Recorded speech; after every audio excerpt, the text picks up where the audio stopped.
Fentanyl is driving the deadliest drug crisis in U.S. history. It's become an even bigger threat here in Ohio. Our station again shows us how fentanyl may be disguised as something that may seem harmless and how it is changing families forever.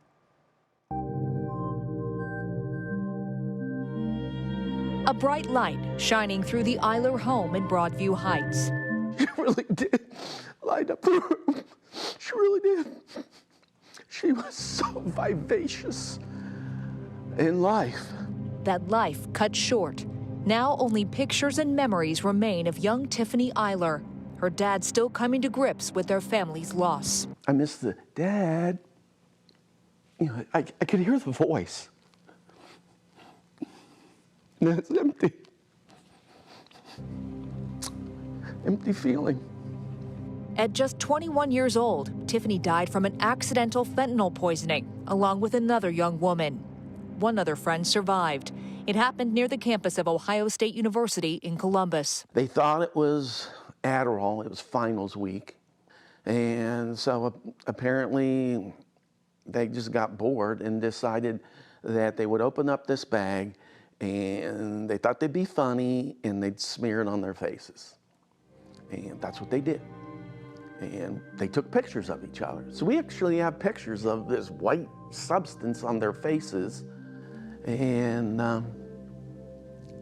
they went down.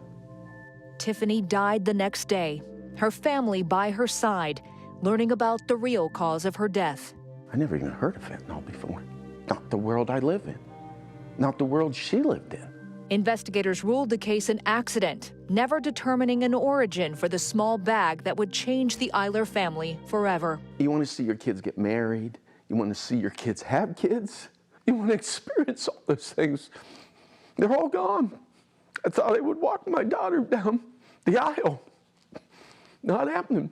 Brian Mulcahy oversees the DEA district office in Columbus. He says fentanyl is now their top priority. 2 milligrams could trigger a deadly overdose and a fatal drug poisoning and a loss of life. An amount that could fit on the tip of a pencil. If this were fentanyl, this could represent hundreds of lives lost. In the last several years, DEA has seized millions of fentanyl pills, as well as thousands of kilograms of fentanyl in powder format.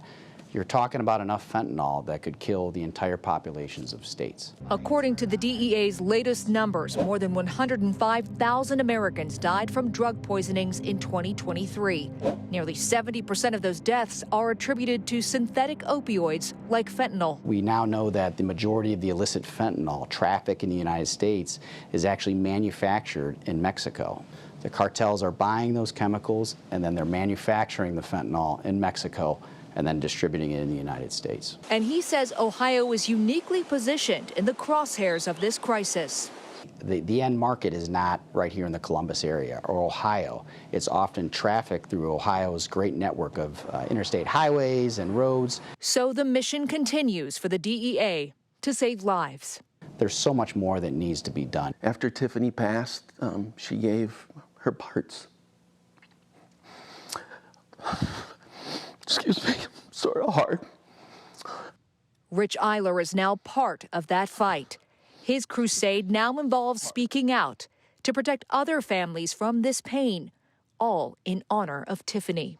So I feel like she's helping me do God's work in trying to make sure other parents don't go through what we've gone through. There's a purpose. I have a purpose besides working and helping clients and whatever. I have a bigger purpose than that.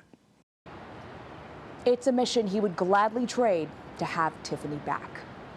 Experts say any drug or substance acquired outside medical channels, open web, dark web, social media, it could be laced with fentanyl. In Columbus, Station Again, 3 News. And there is another new threat in the fentanyl crisis. Experts say it's now being mixed with other illicit drugs, but disguised as real medications. We'll take you inside that growing threat tomorrow night at 11 right here on What's Next.